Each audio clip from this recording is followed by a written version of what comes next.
All right, that's enough of that. I don't need y'all tearing up. I know I did a time or two listening to that. Okay, hot topic today. I never once broadcast that I was going to do this video. Never. You've never seen it in my chat. I never talked about it. Never said I was going to do a video talking about this. Just wasn't on my radar until my events coordinator, Elisa Chastain in New Mexico, sent me a link and said, "Oh, I just saw the latest Jean Nolan video, and I thought of you." Little did she know what she triggered. Little did she know. I'm human too, guys. I get triggered. Jean Nolan and I have a history. It's not cool. But you know what? It's all in the past. I really don't care. But he has some real shills on his channel. And I got a video about them too. Darius J. Wright, Lisa Harrison. You guys know the history. I got a pretty profound video explaining all that. But you know what? He can have every shield he wants on his channel. I don't care. But the topic, the subject matter, is what really triggered me. Because I realized what this concept, soul trap, is really promoting. So we're going to get into it here. He said, hey, you know what? I make no apologies for my analysis. You guys know sometimes I can be brutal, and it might call for that. So it's nothing personal, but I did find some common denominators between the major platforms in the truther community. You know what they are: Gaia, Ancient Aliens, Forbidden Knowledge, Iconic. So I don't know of any other platforms. Do you? Those are the main platforms. So I don't. There's a whole lot of people like Archaix. I'm not a platform. I'm just one guy putting out my own content, and I'm idiosyncratic about it. And I don't even let my team even help me produce my videos. They're all ancillary. They all have ancillary duties. But I'm not a platform. I'm just a guy with a YouTube channel and a really nice website. But other than that, you know what? I'm not trying to be that platform. I just try to give the little man a voice. You know, there's a lot of people out there that got profound messages that they don't have the audience, just the same way I started before Jimmy James was my very first podcast in my life. After 300 videos on YouTube, I'd already had 7 or 8 books published, but I was unknown on YouTube, and Jimmy James gave me a shot. And when other YouTubers finally heard through Jimmy James' podcast and they listened to me answer all his questions for 2.5 hours, that's when Santos Bonacci had Logan of Decode Your Reality interviewed me on Syncretism Society. And that's when I really exploded. So, you know what? Like I said, it's all in the past. We have a very sensitive topic here. Because what you choose to believe your situation to be is exactly what your situation is going to be. This is a reflective medium. One thing David Icke and I really agree on is the fact is that we're in a holosphere. We are in a holospheric reality. Now, how he bridges his idea of this holography and the planets and solar systems and all these other things, I don't know. I haven't gone that deep into Icke. I just don't know. I don't know. But in this video, listen, I'm going to tell you things you've never heard before. How do I know this? Because it's my mantra. It's what I do in almost every video. But in this video, I'm going to tell you things about remote viewing you haven't heard before. We're going to take a trip down memory lane just in the last 20 years. And I'm going to show you the absolute horrible track record of remote viewers. Doesn't mean remote viewing is not true. It means it's being used for a hell of a grift. Yeah, I mean, there's all kinds. Everything in our experience that's real. There's an alternate version, the scam version, that can be used to perpetuate all kinds of fraud, and that's what's happening now. And I'm going to show it to you. So Jean Nolan really, really hyped up this guy, Brett. His name is Brett Stewart. And apparently in 2022, he put out a video, and Jean Nolan debuted it on his channel. And I was going through the comment section, and it was just like, wow, it's really disheartening seeing the level of self-deceit and deception and just what it takes to prove something to be true for a lot of people. Their litmus test is very low. It's very low. This is why there's a majorum of souls in social media that they shift. They go from one paradigm to whatever the next big thing is. They just keep moving. And that's what I'm seeing here in this soul trap. Yeah. There are common denominators between all four of these platforms. These platforms should be different. Why are they promoting the same thing? Iconic, Ancient Aliens, Gaia, Forbidden Knowledge. You guys know I've been all over Gaia.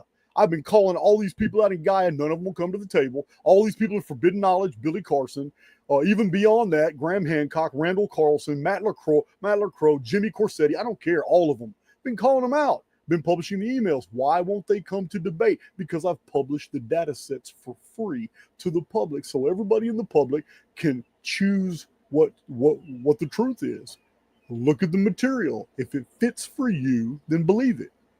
If it doesn't, then go on about your business.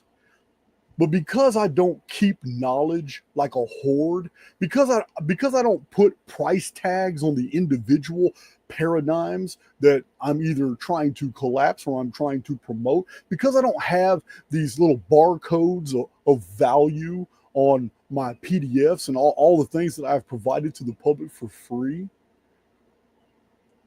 there is great opposition in the field against Archaix. There's networking behind the scenes like you wouldn't believe. I've already told you the mass email campaigns that have gone out against me. And people who were feeling sorry for me said, man, I can't even believe they're doing this. Dude, you are shadow banned black. Every one of these platforms is fucking with you. So look, and I've got the emails. I see it all. And I told you guys too, from the inception of my problems in the truther community, I don't care because I'm here to stay. If I'm the last man standing, then that's what it's gonna be. But I'm not gonna let any bullshit come into my field at all. I own my space. And what I mean by that is I'm seeing a lot of crap out there in the field, and I'm gonna correct it. And if you get your feelings hurt, so be it. But if you really want to do something, just debate it. It's as simple as that. That'll put an end to it, because then in a debate, you will realize just how little you know. Then you might amend your opinion and start looking at the facts instead of following your feelings. This is the main problem we have in the truther community. So we're going to address this shit today and let the chips, land where they fall. So yeah, Jean Nolan, he really hyped this up. So we're going to see what this guy has to say. Brett Stewart is a remote viewer. We're not just going to listen to him. We're going to listen to him from the Archaix perspective. I know my Archaix veterans are going to listen to the same and hear the same things coming out of his mouth that I've warned you guys about in many of my videos. I have trained my Archaix veterans to understand deceit when they're being lied to, when cherry picking, practicing exclusions is occurring. All of this, they can isolate themselves. I don't have to tell you anything. You can hear it for yourself. But first, I was just kicking back in Las Vegas, minding my business, and I was doing a whole bunch of trial betting. And I'll be damned if this guy, Justin, didn't try to walk by the table and just throw me his chin. And I realized, what are you smiling at me for? He said, oh man, Jason of Archaix. I said, man, you knew I was here, man. You didn't just walk by my table. He said, yeah, man, I'm a local. I live in Vegas. I knew that you either had to be here at the Venetian or at the Luxor. I said, well, go ahead and have a seat. We ended up having a blast. My dad and I and Justin in Vegas, we had a blast, and he was sitting there just watching as we won bet right there in front of Justin. We won bet after bet after bet after bet. So I'm steady going to the cage collecting money, and we fed Justin, gave him a meal, drank a beer with us, and he hit me up saying, "Hey man, I'm the guy that makes those T-shirts. I sent you an email a while back, but I've been making Archaix related T-shirts. I needed your permission." So this is Justin's Errant ad. Today we're showing Justin's ad. He's the one designing these cups and T-shirts right here. I'm not. This isn't my thing. This is him. So I just want you to check it out, man. I was really impressed with this guy's stuff. He gave me a Knight Errant T-shirt. I love it.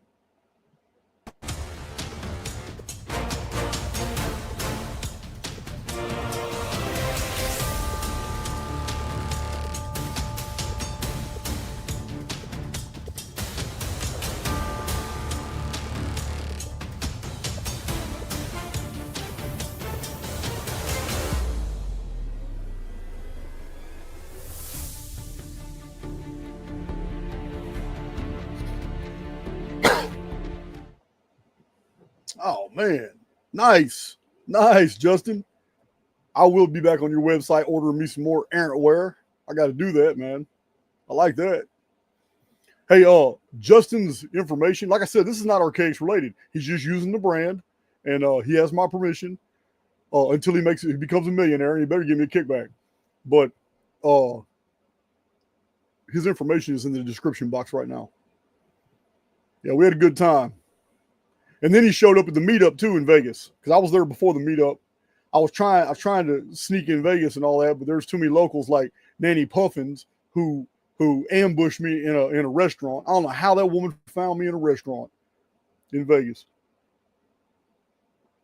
One of my moderators. I've been officially stalked. I'll be damned. Man, I need a badge. Let's see. All right. Okay, we got that out the way. We got our intro out the way. I'm going to remove that from studio. About to share my screen in a minute. So this remote viewer named Brett Stewart, he's been in this for like a decade. This is not, you're not going to be hearing a guy who just made a discovery. You're going to be hearing a guy who knows the jargon. He knows what he needs to say. And you're going to be listening to a guy who has been in the remote viewing field for almost a decade, maybe longer than a decade, but but judging it by his YouTube channel, it's like about a decade. So he was a part of a 4-member group, and they're supposed to have some type of tight controls and being blind and all that. But you know what? We're going to get into that later, because there's a lot of claims that remote viewers use to make it sound like they're what they're seeing is actually real. But the devil's in the details, guys, because there are things that people say. Remember, I've taught you guys this. There are things that people say instantly you know they're lying. It says you always have to watch from that switch from second person to first person. When somebody has personally experienced something, they're always going to relate this to you in the first person. It was their experience. They owned that experience. They're relating it to you in first person to let you know, man, this is me. I did this. I experienced this. This is what happened. Well, we don't get this from this remote viewer. It's like he's reading a script in second person, and it's completely dispassionate. And the things that he's revealing would have gotten anybody emotionally charged. So listen to it. Judge for yourself. I'm starting off this video telling you the dude's full of shit, but that's my personal opinion. By the time we're done with this video, though, I think you're going to have a totally different opinion about how this was presented on Jean Nolan's channel, and that what this guy was really promoting. Yeah, it's pretty harrowing. It's pretty harrowing. So without further ado, shouldn't waste our time. Let's get right on into it. I'm gonna share my screen. Almost left the studio. Hold on. Present. All right, share my screen.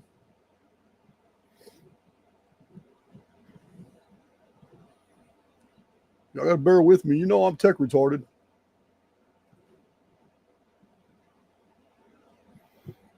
All right. Yeah, man. Okay, we're good now.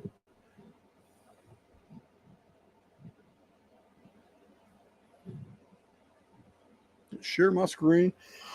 Let's get into it.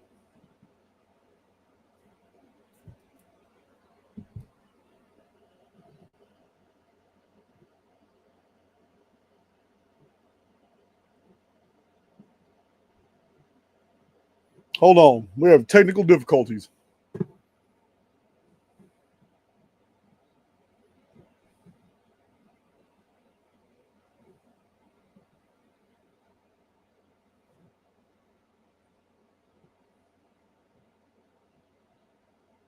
All right.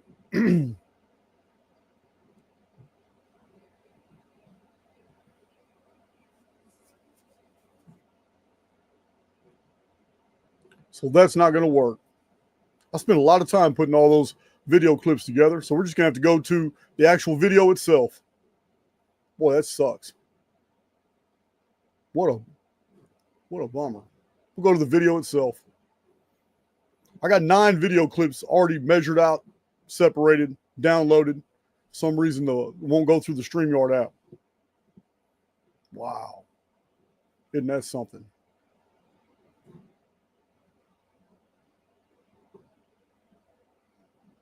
AIX, guys. Didn't want me to give up the game. All right, so we're gonna go the back way.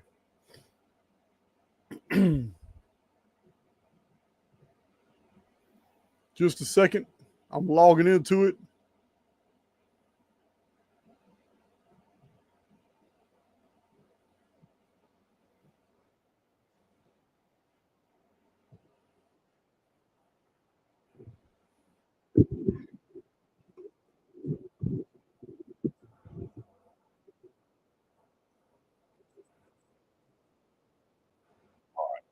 So we're going to try something here.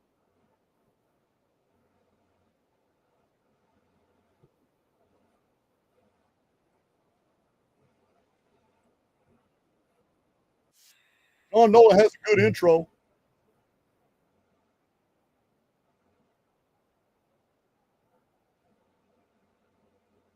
So we'll start with Jean Nolan because he's got a good intro. He's being persuasive. So let's see what happens here. Share my screen again. Only on the real important videos do I have these glitches. What is going on? All right. Share my screen again.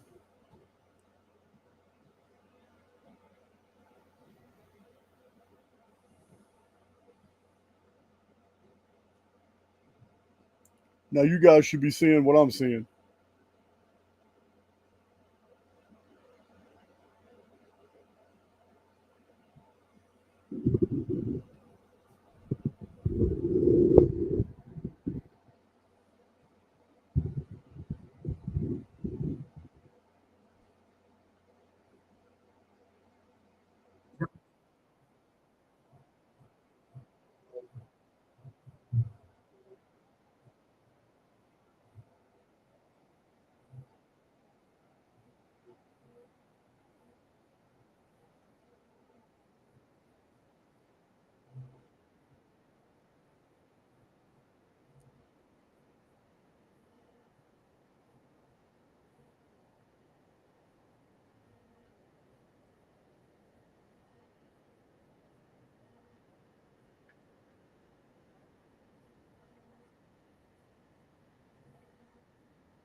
Okay, so you guys say I fixed the problem.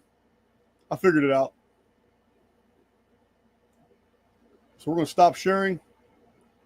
I was trying to share those videos from inside the file. I have to put them on my home screen. Hold on. Those videos are still good. The clips I made. We don't have to do it this way. Hold on. I knew I was going to figure it out. Let's get in here.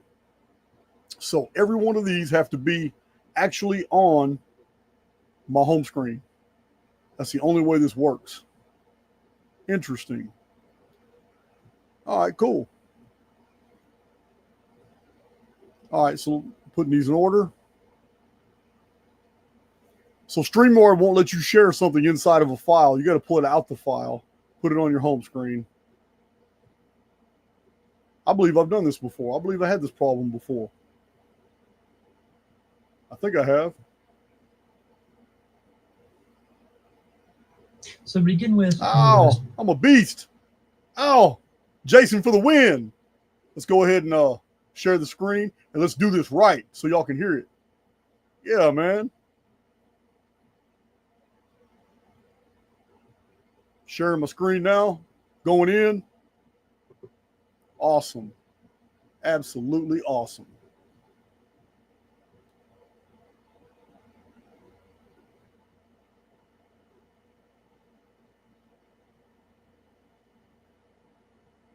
So to begin with, I'm going to start with a description of the site, which is essentially what is surrounding the target before we jump down into specifics, and then also the contextual data that answers a number of different questions about Moksha. When we originally described this site, it's a fence or grid around a place. This acts as a barrier that collects and traps people, things, or objects. This is actually an innocent planet that is being used in an unintended way. And this meters the flow and acts as a checkpoint and an access point for an external force. One viewer described it as similar to hocus pocus in a way of its energetics that the viewer wasn't familiar with. And it's occurring on a crowded planet. It's a deliberate function that acts as a cage. People have been dispersed here, and a form of perverted injustice is occurring. Third viewer described it as a large naturally formed object like a planet that acts as an animal pen.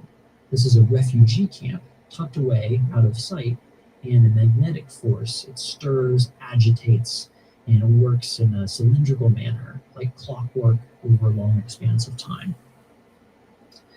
In my session, my work described a planetary system that's extremely crowded and jammed. Ghostly voices are flooding into this place, and it's incredibly harrowing for them. It's a bone-chilling experience.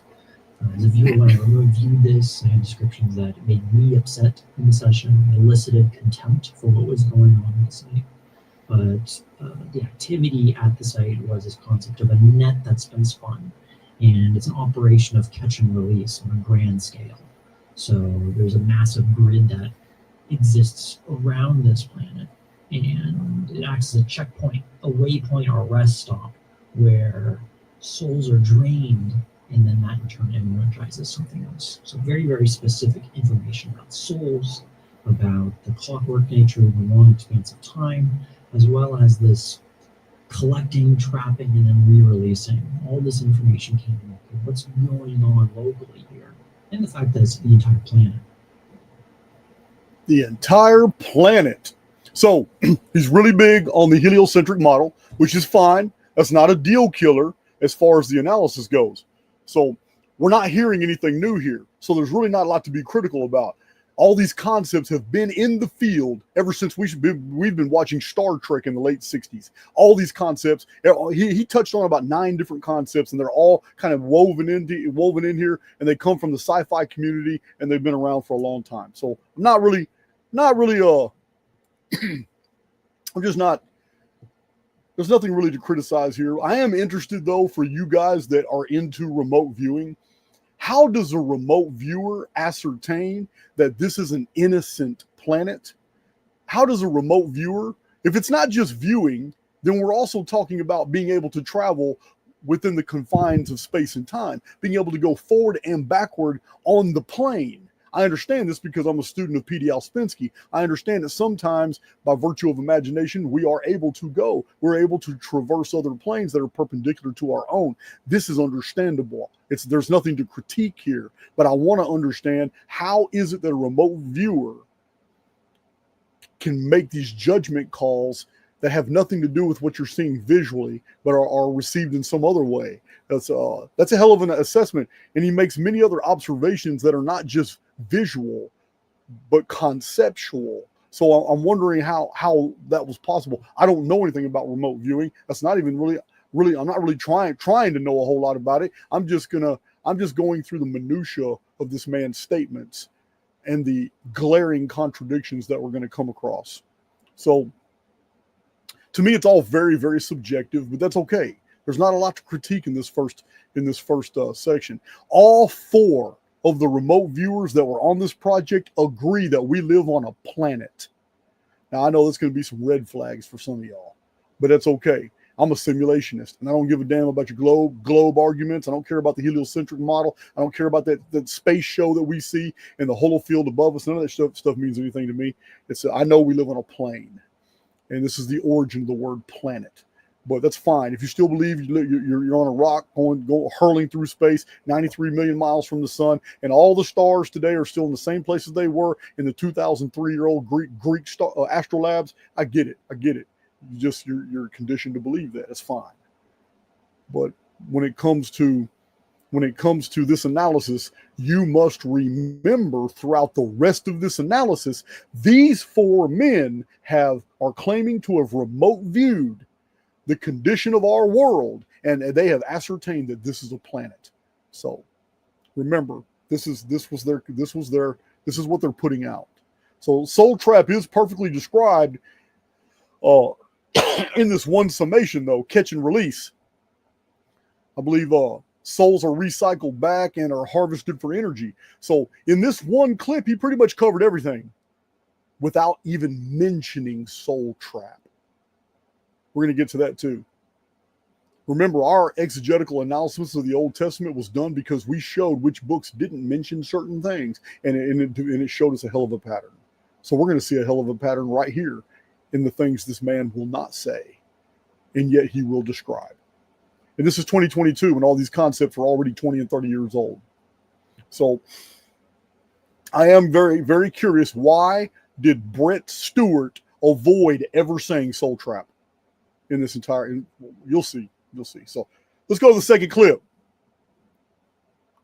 There's no reason to tarry here. All right, going back to share.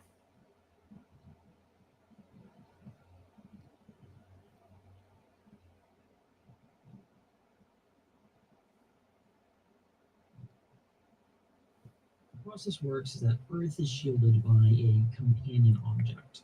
And we're not sure if this is a physical thing. We're dealing with if this is a technology. It's a type of technology that's so far beyond what humans can even probably comprehend. It may as well be magic. I mean, it makes sense why one viewer probably uses this word, hocus pocus. It's so far beyond his own lexicon that it may as well be magic. So whether this is a physical object or not, really not entirely certain, but it makes sense that it's not physical, but you can make a couple of different, I suppose, educated guesses. Maybe it exists in a phased state, a different dimension, where this object is, this companion object that creates this net. We're really not quite sure, but it's most likely because we don't have the vocabulary or the comprehension to even understand how it exists in this state. But so we're going to use words that we can understand. The mechanical aspect of it, the energetic aspect of it, the acting like it, things like that. First viewer said it's a companion object to Earth. It's something that's powerful and magnetic, and it squeezes tightly around the globe. Another viewer describes it as a magnetic vice that is attached around a large place. It's a mechanical process that incorporates destructive chemicals, and an individual undergoes bombardment as they pass through the system. And the people that pass through, they feel lost. They don't have an understanding of what's going on. And associated with the losing of memories, would make sense. But they have this desire that seems to remain consistent through them, even though they have this feeling of lost. More work describes that it's a little bit more specific. It actually gets the information point that these are souls that are being bent back towards the planet, and that the information, that the closest analogy was kind of like gravitational lensing, where if your soul is light, and instead of kind of shooting off after you die off the planet, off to somewhere else in the universe, what's occurring is there's an artificial structure that is lensing or curving your light back down to Earth again. And every time this occurs, it's constantly lensed or pulled back. It shows this is an activity that is powering a massive rotating object that visually appears like an axle in space. It's fluctuating and absorbing energy.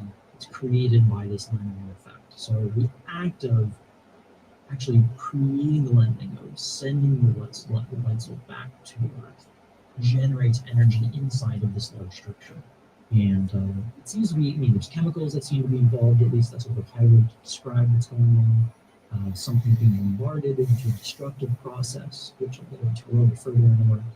But there's actually a fracturing that occurs to force this light, this soul, to come back down the planet again for a second, third, infinite amount of times. But to me, that's power or something else.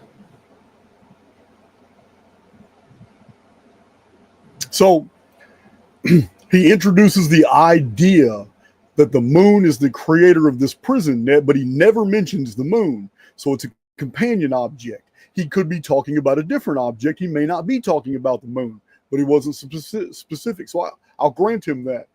Now, it is a very ancient belief of Earth's dark companion. As a matter of fact, this goes back to the days of Pythagoras. And Earth's dark companion was thought to be on the other side of the sun, and it was called Antichthon. So this is a very ancient belief.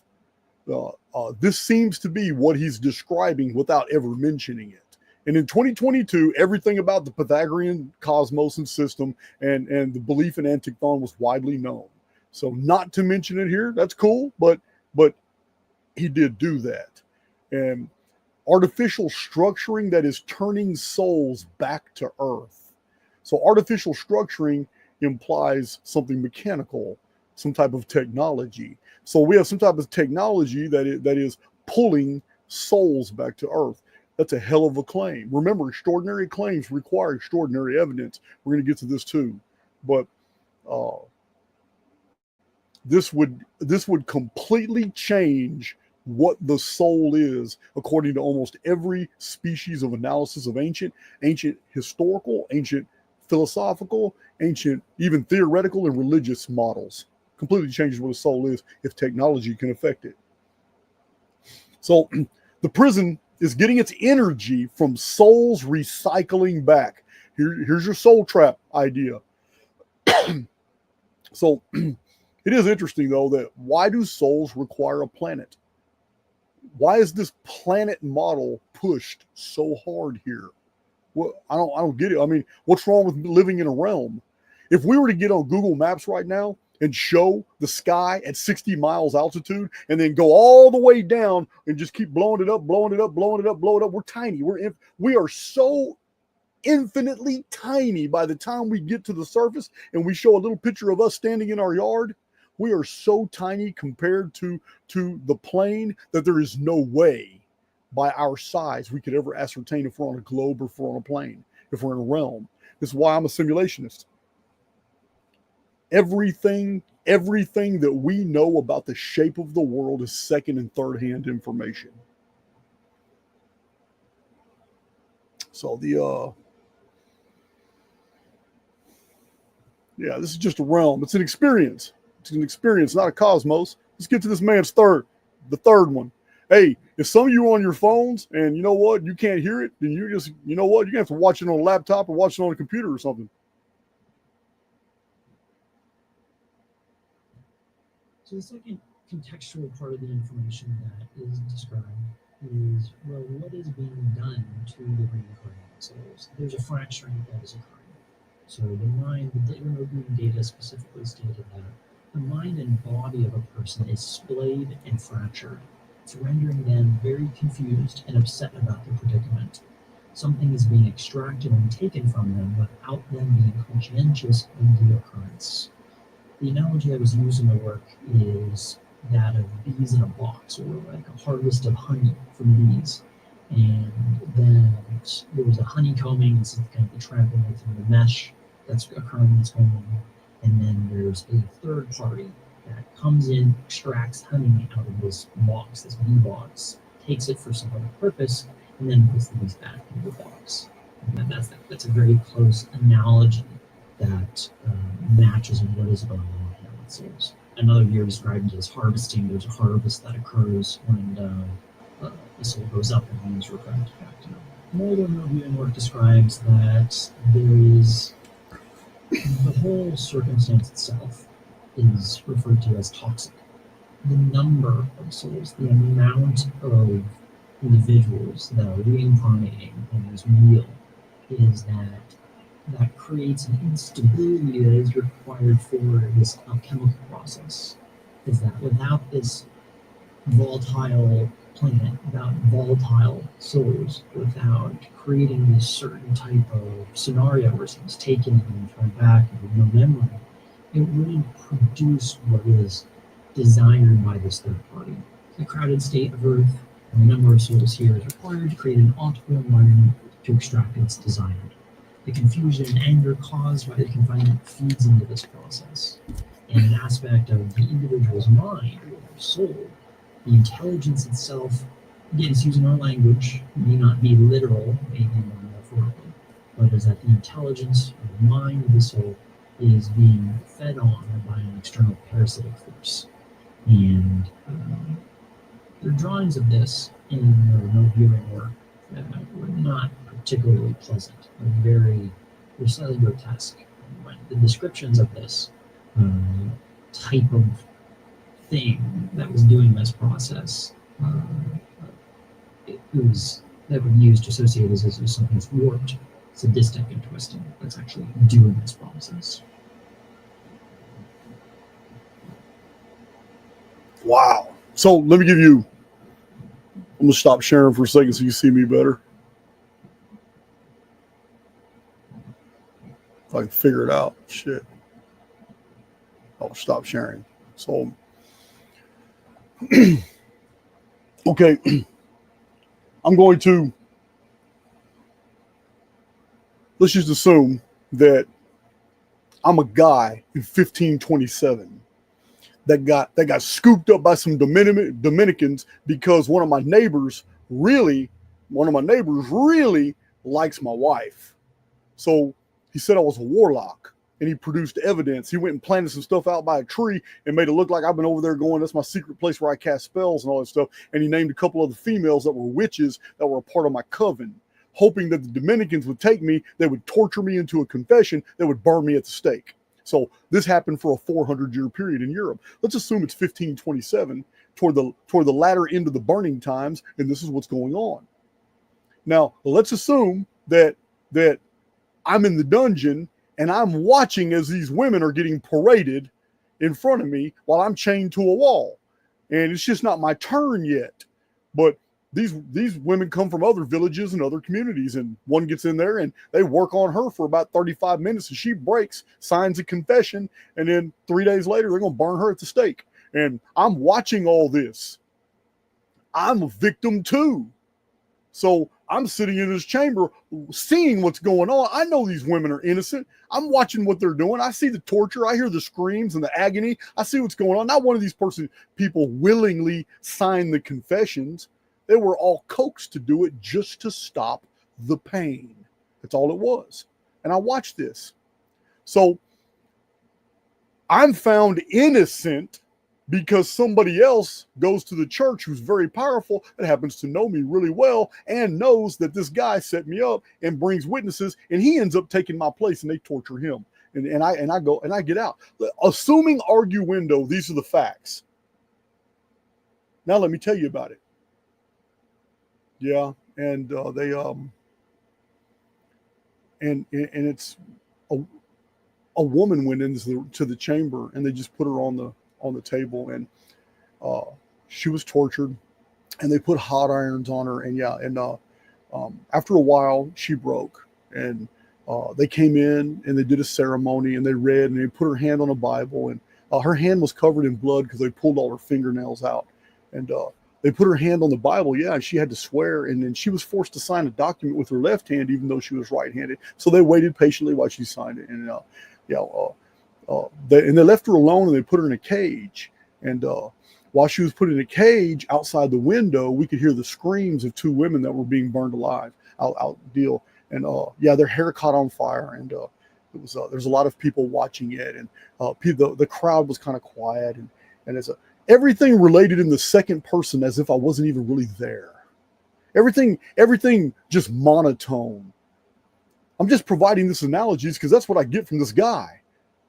If you really experienced in remote viewing something so horrific that some type of advanced technological shell encapsulated the world that literally hooked spirits that were making their escape and folded them back in and trapped them in a netting, and these souls and this entrapment process actually fractured off pieces of these souls to feed this whole entire concept, and you don't even blink. There is no emotion in your monotone whatsoever. You sound like you're reading from a comic book. You're a soul too. Why aren't you affected by everything that you have seen? How come it's not being related in the personal? It's as if you're watching a screen and telling us what you're seeing, but you're not experiencing it. You didn't experience it. That's my issue with this segment here in the prior segments.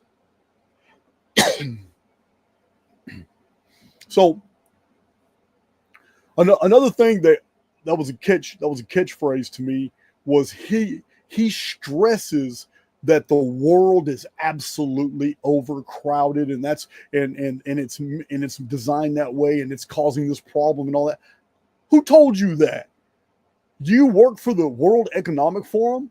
Who told you that this world can't sustain all the people that's here? Because I've traveled all over the United States, and I've got the videos on the YouTube to prove it. The United States is virtually empty. Populations in the big cities, very small populations on the highways, really small populations in micro communities off the interstates. Everything else is empty. Yeah, where did you get this idea? The entire world's population can fit in Texas, and everybody have multiple acres. Where did you get this idea that the world is overcrowded outside of the Jewish-controlled psyop mainstream media? Where did you get that idea? Did you get it from remote viewing? Did you remote view that the world was overpopulated? Because I don't believe you. I don't believe you at all. The world's just fine. So yeah, the narrating this in second person when something was experienced in the personal is a problem for me. That's a problem. It may not be a problem for you, but it's a problem for me.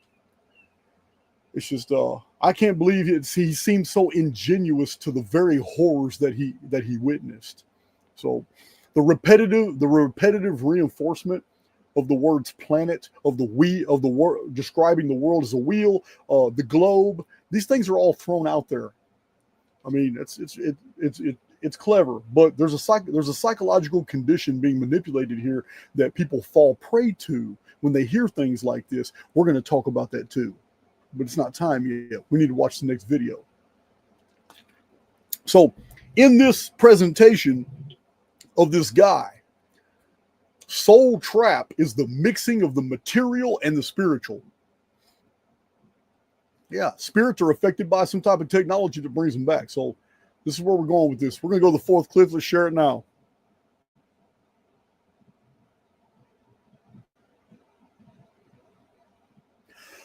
All right, stop sharing.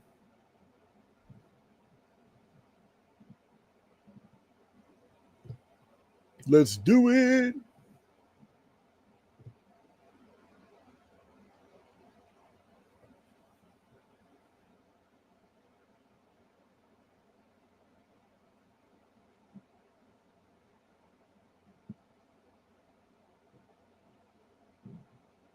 All right, let me figure out what's going on. Let me get out of there.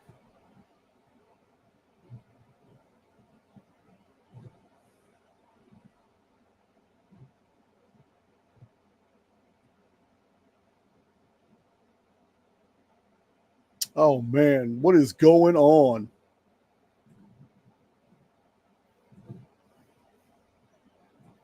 I swear.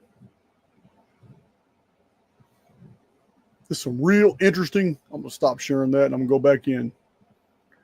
This is a real interesting malfunction here. We just saw 3 videos. Now the fourth one won't open. Isn't that something? So we're going to try it again.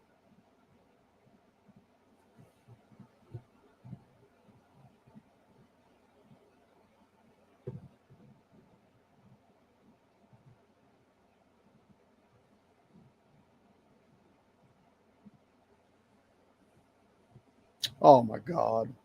Yeah, it's not. I don't know what's going on, guys. I have no idea. It's not even in a file. It's not even in a file.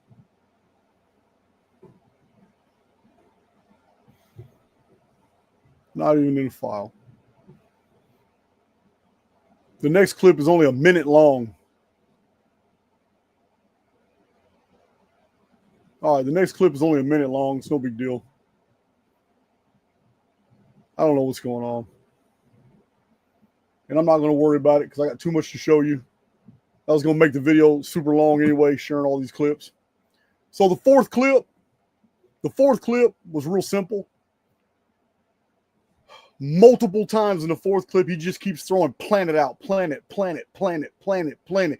Ancient war for Earth. He's presenting an ancient alien scenario of a galactic federation type huge consortium of worlds all coming together, fighting over the terrestrial rights to Earth. We've all heard this before. We've heard this since the days in the 1960s of cosmic consciousness and all through the 1970s. In all these old books that I've shared with you on Ancient Aliens on my channel, man, it's the same concept over and over and over.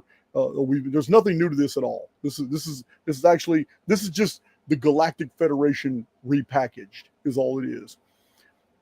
But the fact that he never mentions aliens in all of his entire narrative, in all these video clips, this man never mentions aliens.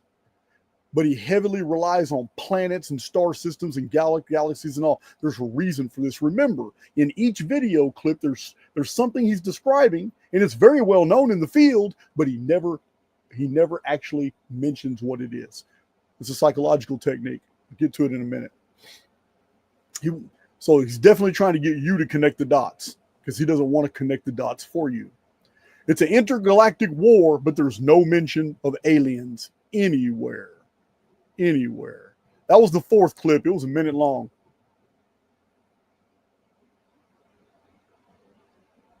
So y'all are saying the audio's too low anyway. So I don't know. So let's see.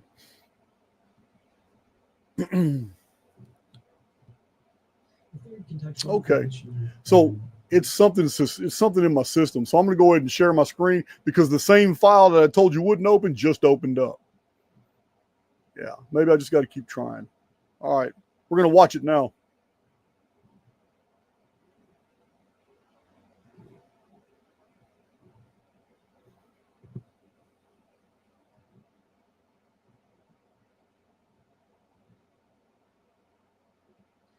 Contextual information was reached through this project is an answer to how did this come about, and how did this scenario even begin in the first place? How was it allowed?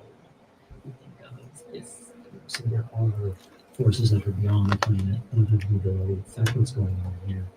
How could they have let this happen? How unjust is the universe, or is it just unjust? And the information was in the remote viewing gate, but hinted at and described what actually occurred that allowed this to manifest. And what is described is that historically, in the past, was that the planet was viewed with extreme envy by an external force, and that there existed a time where reincarnation did not exist, where there was life here, but when these individuals or life forms died here, they were trapped here in wherever they lived.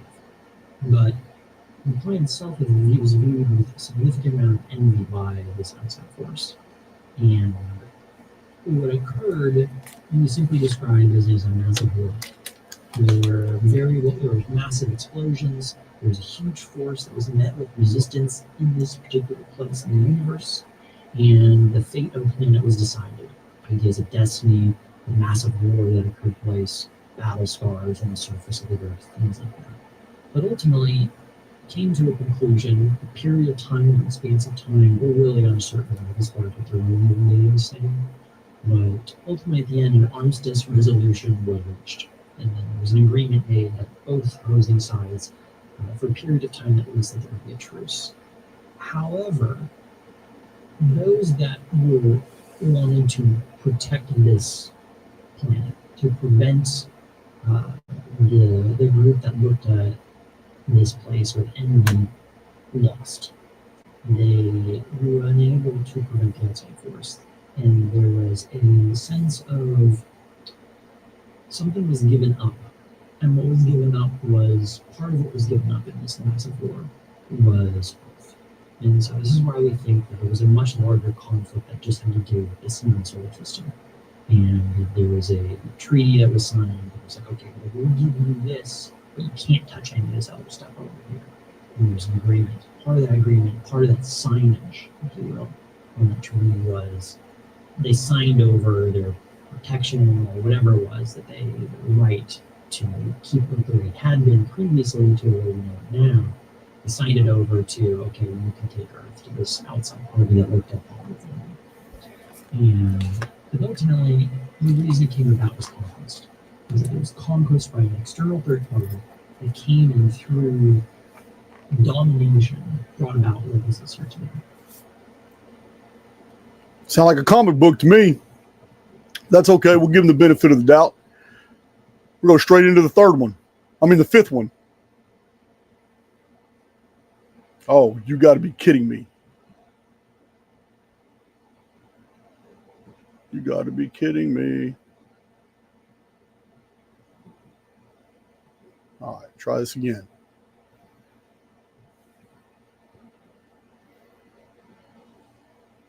I don't know what's going on with this. Maybe it's I need to keep it not all the way open like I did a minute ago. I've never seen this problem my entire channel. Across the board, all of those remote viewing sessions, you see a spiral, something is spiraling right out of the top of the head of the individual from the internal system. And when you look at that, massive amount of energy is being exposed. And what's been described in this session is that is essentially what soul is. That is the release of the intelligence of the mind from the body, from the physical. And it's being sent to a place that is described as a tangled mess of a super highway for the soul. But as the previous contextual information was showing is that there's a mechanical object around Earth that prevents the soul from reaching this highway. It seems like if you're going to reach the superhighway, you can go pretty much anywhere you want. Achieving launch gives you access to this superhighway. Where those lead, your guess is as good as anyone at this point. But for this to work properly, to actually achieve moksha, is that the position and the angle with which you exit your body is very, very important. And the concept in the work is that it brought up the idea of how the Egyptians used to invoke an out-of-body experience, and how the angle with which the body was actually even laying was considered important to the Egyptians. And in remote viewing work, it described that this 45-degree angle was a key element. And so it's as the body dies, the soul needs to exit at a correct angle, lest it be trapped within the system again.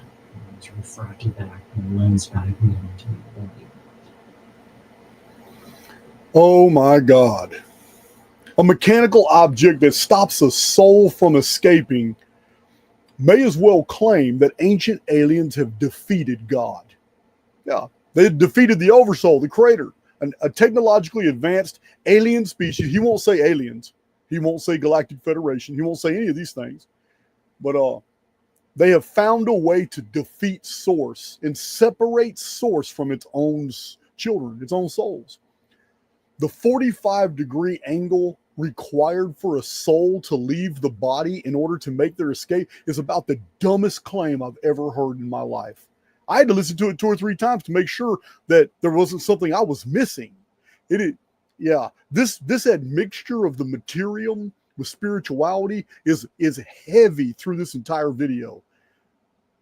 Like I said, extraordinary claims require extraordinary evidence. How do you go from material to spiritual, back and forth, and make no delineation between the two? I just don't get it.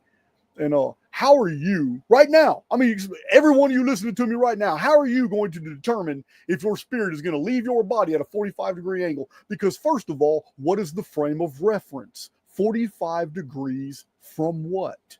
It is so dumb. So dumb. Yeah, we're gonna go to the next clip. I haven't even started, lighting off into this. We're just going through these clips real quick. I think I got 3 more clips.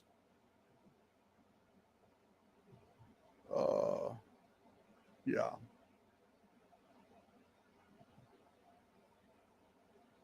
Second piece of information that was obtained on how one achieves moksha is that it shows it as a blissful moment, but that an unseen actor unfolds something like a safety rope here. And there's a mechanism, or the device that has held this group of people hostage in a cell is, and it's described as broken record where they've skipped again and again and again, is that there's something like a safety rope that if you exit at a right angle, is that there's a group waiting for you to help you the rest of the way out. I would assume, at least we would assume, that it's probably the group that used to be in charge of this particular space, or in charge of this environment on Earth as far as that is concerned, but then had to give it up for what they deemed a greater good or an intermediate armistice. And so they're there that if you can meet them at a certain point, they can help you out the rest of the way. The energetics leaving the body, though, is that there's a great deal of fear that's associated with this, again, because of the reincarnation process, because you don't have any of the memory that's associated with what's going on. It's all seemingly brand new to you. And so the fear of this seems to be something that prevents most people from ever getting that. And instead, they get trapped up into the system, the device that will be more work. I'm laterally thinking here, but I don't want to get too off topic. Another YouTube video which I'm going to discuss is the most significant remote viewing target. And it's going to talk a little bit about this because it's very, very important. And it has to do with not going into the light and the dash. But I'm not going to go too far down that road. But it seems that because of the fear from when you die, that aiming to exit at a certain angle and find that kind of safety rope where someone's there waiting for you to help get the rest of the way out prevents most people from actually returning.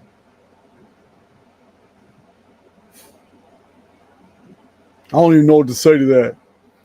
Not going to the light when you die. Holy shit.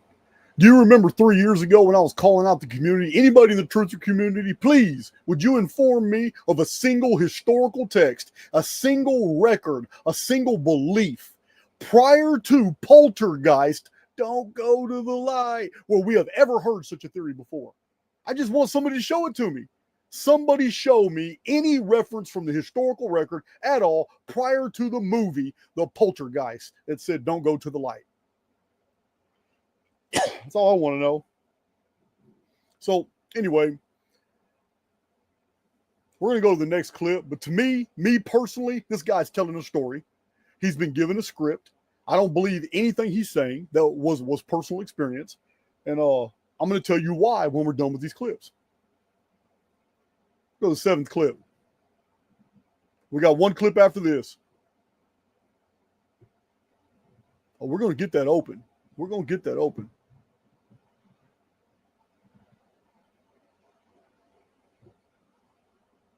The end of this procedure is something, the way we describe it is, it's like you've had a vice on your head for a very, very long period of time. And this vice has gone all the way down into your brain, into your mind. There's cords and cables. You didn't realize that was occurring. It's created this environment for you to repeat these thoughts over and over again. And that the freedom from moksha is this device is being ripped off and taken off the top of your head. And so, the closest analogy, something like that, is you could look at the movie The Matrix when Neo wakes up and all the cords are pulled down his back. Is that's what we describe when we obtain moksha. That's, in essence, removing the candle and what is occurring. And the drawing is something in your head is being ripped off and being pulled off violently. That's kept you here in the first place. Ultimately, though, it just seems the aspects of the angle with which you exit the body is very important. Finding the rope that of those who help you out the rest of the way seems to be important. But then also the fear of the entire situation seems to be kind of a condemning factor, that because of that fear, because of that unknown, souls tend to go into a place that leads them back here in another life.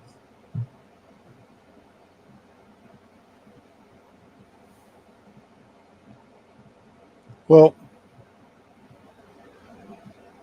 so bizarre. So we got one more clip. There's really not much to say about that clip, guys. I mean, he went straight from Poltergeist to the Matrix.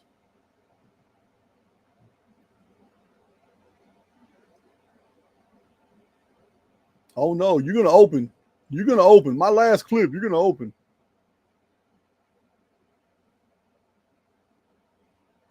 Damn it.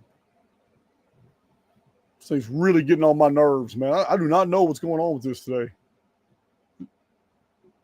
I've had technical difficulties in the past, but never trouble trying to run a video on my own home screen. How bizarre.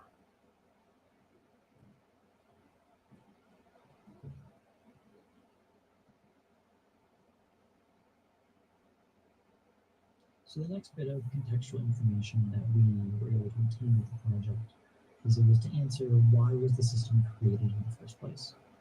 And this reviewing data points to the system on Earth in that it's just one tiny component in a much larger system. It's minuscule. It's a much larger operation.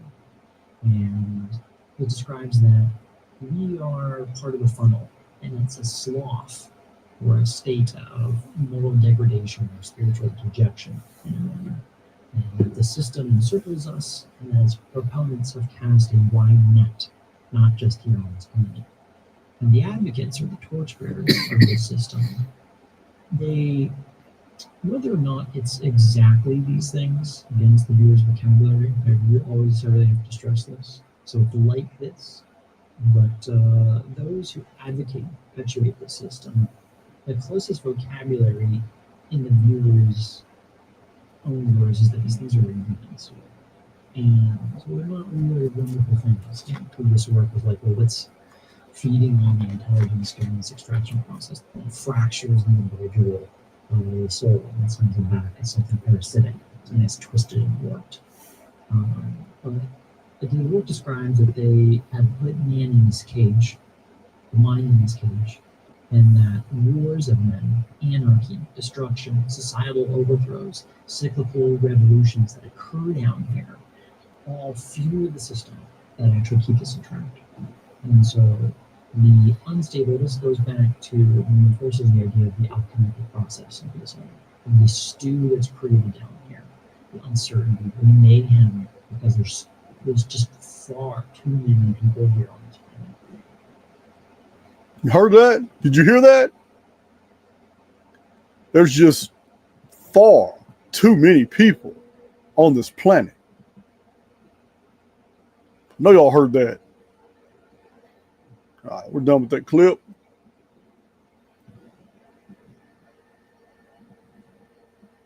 All right, so we're done with the clips. I know some of y'all are happy about that. Done with those clips. So, claiming Earth is only one of many victim worlds creates an absolute defeatist mentality. It promotes hopelessness. So, I mean, if our world isn't the only world that's fallen prey to this, he doesn't say aliens, he doesn't say Galactic Federation, but to this oppressor civilization that's technologically advanced to the point they can even harness and trap spirits, they can even take on God. Come on, man. Is that not a mind beep? Come on. Use your head. So he goes on to talk of the council as if it's a certain thing. Guys, it gets weird. It gets weird. There's no more video clips, but you can go to John Nolan's channel, Inspired, which I don't know why he calls it Inspired. There's nothing inspiring about this video. So you can go to Inspired and you can listen to this whole thing. He goes to talking about the council, which is the rulers of these entities, how they feed off soul energy. They set themselves up as gods and demons, but he never uses the word loosh. This man cleverly never once said soul trap, loosh, and aliens. Never said any of these things.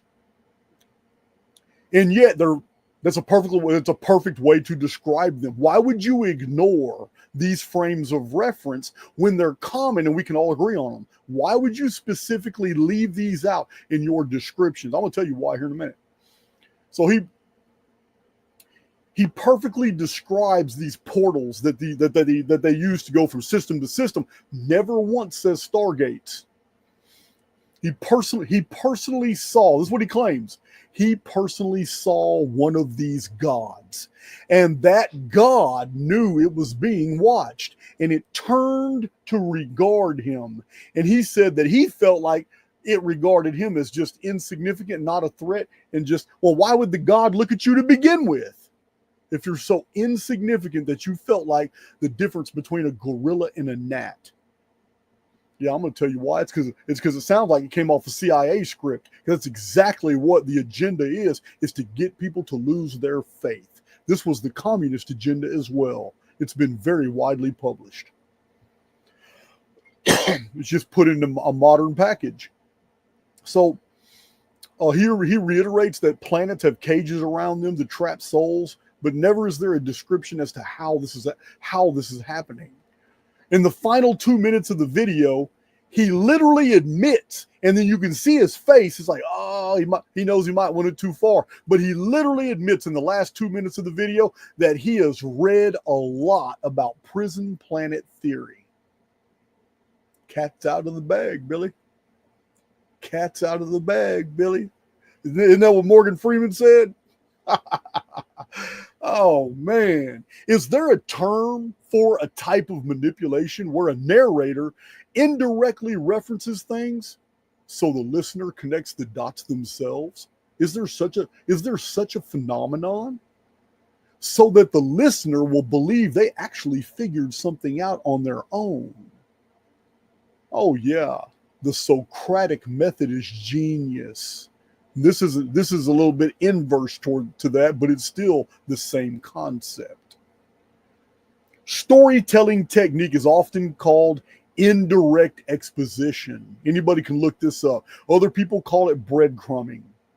It's a form of subliminal persuasion, subliminal implantation, where the narrator has you spellbound, deliberately leaves subtle clues or hints that to lead the audience to make their own connections and reach conclusions by themselves, creating an illusion of independent discovery.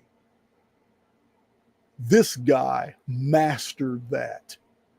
He described every element of today's bogus soul trap deal and did it without ever mentioning the key terms in soul trap. That's what gave it away to me. That's when I listened to it. It was very obvious to me. Wow, man, this dude's really good at what he does. Yeah.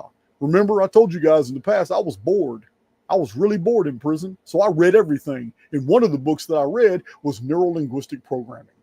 So when I learned of all these techniques and I was reading about it, like, wow, man, this is amazing. And it doesn't hurt that I have a pretty close to an eidetic memory.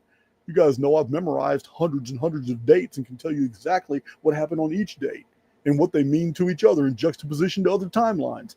That's easy for me to do because I'm interested in that material.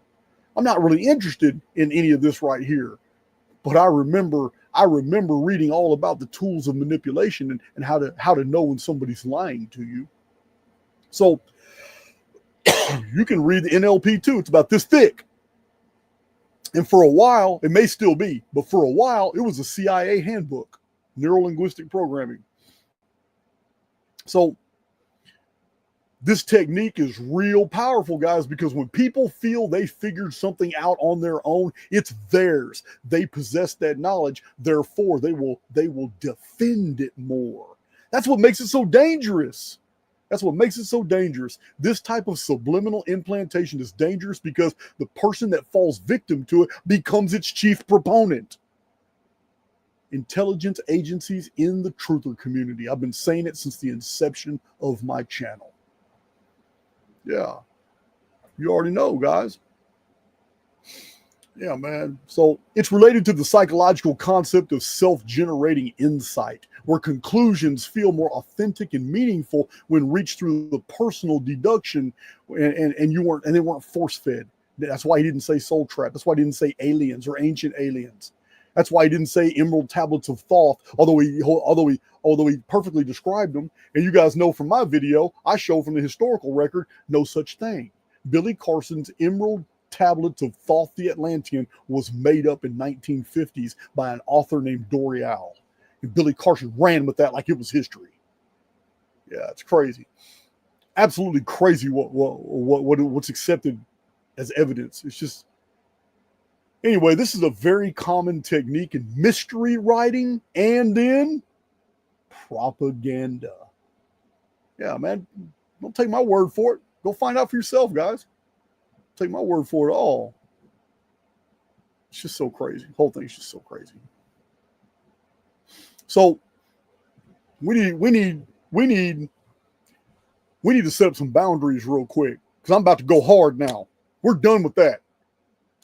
We need to set up some boundaries, because in the interest of equity, we all need to be on the same table.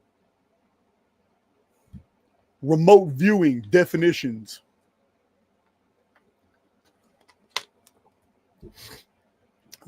Definition of remote viewing. Let's see. Remote viewing is a practice in which individuals attempt to see or gather information about a distant or unseen target using extrasensory perception, or ESP, better known as clairvoyance. Okay, cool. Now we can all agree that's what remote viewing is. It is using ESP, extrasensory perception, or clairvoyance.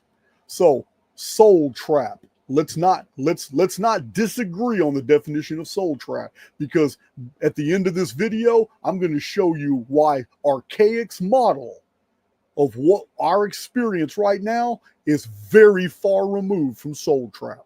I'm going to show you why. Soul trap. Soul trap theory claims the wrong choice after death can have dire consequences. Soul trap theory perpetuates the idea that the returning of souls back into the construct to live more lives is a negative, therefore a prison situation. Soul trap theory claims this recycling is to harvest loosh from souls to feed evil entities. That's soul trap. And I'm telling you now, Archaix doesn't promote anything like it. I'm going to show you. Yeah, don't mistake what's happening in the materium with what these guys are all saying in soul trap is happening outside the materium, but in the world of the spirit. Yeah, I'm not going there. I'm going to show you the distinction. So there's something that I'd like to bring to your attention. Now, this is only going to have a lot of meaning to a certain body of you that hold a certain worldview. I don't want to practice exclusions. I don't want to separate some of my listeners. But for this one piece right here, before we move on, you have to understand, we have a real critical problem here with this presentation and this guy, positive reinforcement, saying the word globe, planet, world, and the great wheel over and over and over, far more than was necessary. So this cherry picking, what I mean is this is cherry picking. The scientific community tells us that we live on a planet, in a solar system, and in a galaxy. This is the scientific model accepted today. The scientific community also tells us that remote viewing has not been consistently validated under controlled scientific conditions. Results often fall within the realm of chance or subjective validation. I'm going to give you examples. So this is cherry picking, because this guy who produced this video that Jean Nolan put on his channel, Inspired, inspired is literally pulling from one paradigm, but producing two different data sets from it. It's absolute cherry picking. You're claiming the model is the one that is scientifically accepted today. The planetary globe, solar system, galaxy model, the materium. This is the model that your remote viewers bought into and that they're all for describing. And yet at the same time, the scientific community that you borrow material from condemns the method that you're using, remote viewing. Claims of remote viewing primarily rely on personal testimonies and anecdotes, which are inherently subjective and prone to cognitive biases. Human perception is easily influenced by suggestion, expectation, interpretation errors, complicating claims of the remote viewers. There is no known scientific mechanism that explains how remote viewing would even work, leading to skepticism about its plausibility. Psychological phenomena such as the Barnum effect, cold reading, educated guessing can account for perceived instances of remote viewing, diminishing its credibility as proof. So let's look up Barnum effect real quick.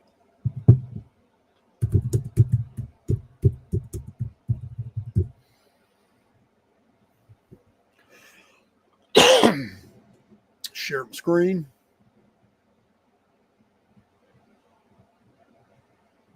Thought I was sharing my screen. All right, you guys should be seeing what I'm seeing real quick. This is just one aside. Then we're going to move on with the presentation. I just wanted to get this out of the way. So, the Barnum effect is a psychological phenomenon where individuals believe that vague, general personality descriptions apply specifically to them, despite being applicable to a wide range of people.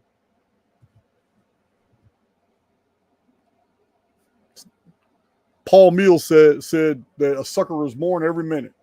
That's the Barnum effect is just one aspect of remote viewing, of what could make the output wrong. So there is no scientific evidence to support the existence of souls being trapped on Earth. Theories typically rely on anecdotal accounts or metaphysical beliefs rather than empirical data. So the reason this is mentioned, we're going to get to this too. You guys need to see this list of remote viewer predictions. The reason this is mentioned is because if your remote viewers are borrowing 100% of their paradigm from the scientific community and yet refuse to acknowledge that it's the same scientific community that is literally calling bullshit on remote viewing, we have a problem here. There's a little bit of a problem, but we can overlook that. Let's look at remote viewing predictions claims that were proven false. Massive predictions out in the field that were all done during our lives. If you're in your 40s, 50s, 60s, or 70s, you were alive for most of these. But since the 1970s, remote viewers made extraordinary claims that were completely discredited later. Remote viewers reportedly predicted ancient civilizations and cities on Jupiter before NASA's Voyager missions. When the Voyager spacecraft flew by Jupiter in 1979, no evidence of cities, civilization, or any solid surface was even found. Jupiter was found to be, according to NASA, a gas giant. Remote viewers claimed that new Soviet missile installations were being constructed in Cuba. It's 1961, 1962. Intelligence agencies investigated and found no such evidence. Remote viewing sessions during declassified Stargate project work suggested an imminent large-scale invasion of South Korea by the North. Decades later, no invasion of that scale has ever occurred. Some remote viewers claim that Iraq had active weapons of mass destruction stockpiles and mobile biological weapons labs. These assertions aligned with contested intelligence, but they aligned with contested intelligence, but were ultimately false, as found by the Iraq Survey Group post-invasion. While some remote viewers claim to have feelings of an independent attack before 9/11, None made specific actionable predictions identifying hijackings, planes, or World Trade Center as targets. Multiple remote viewers over the years have claimed to know the location of Union leader Jimmy Hoffa's remains. None of the provided locations have yielded results, and his body remains undiscovered. Oh, we're going to go deeper than this, guys. We're not done with this video. Several remote viewers predicted an apocalyptic earthquake and tsunami hitting California in the 2000s. While California experiences earthquakes, no such catastrophic event occurred during the predicted time frame.